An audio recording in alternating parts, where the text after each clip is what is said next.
I'm glad you're joining me for today's devotion. I want to talk a little bit about Ephesians 3 and specifically verse 20 in Ephesians 3. Now, Paul is the author of Ephesians, and in chapter 3, it's broken down into basically two parts. And the first part is kind of about the mystery of Christ and how generations from the past before Paul didn't know of him and didn't understand what was happening and what Christ was going to do and sacrifice for us.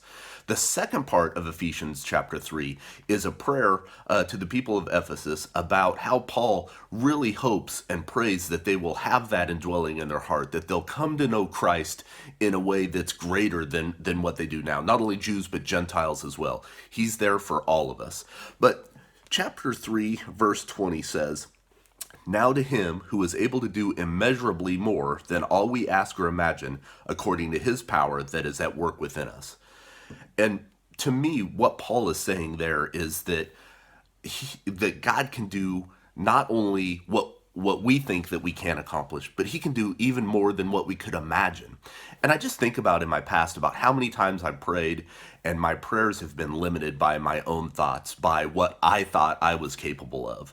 But what Paul's saying is we can ask for anything. And if it's for the glory of God, if it's to come from a place that's within our heart with Christ dwelling within us, that's possible and that God can do that.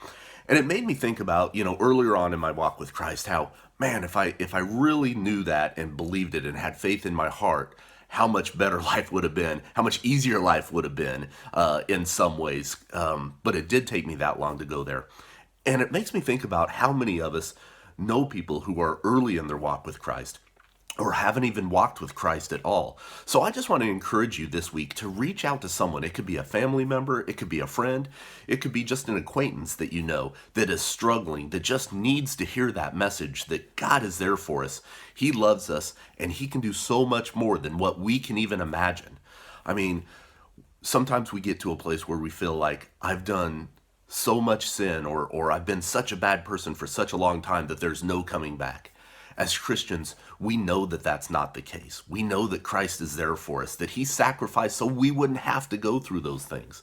So I encourage you this week, try to find someone that you can reach out to, share your testimony with them, share the love that Christ has for you and what that means in your life, and share the importance of praying and knowing there's no limitations on his prayers. Guys, have a fantastic week.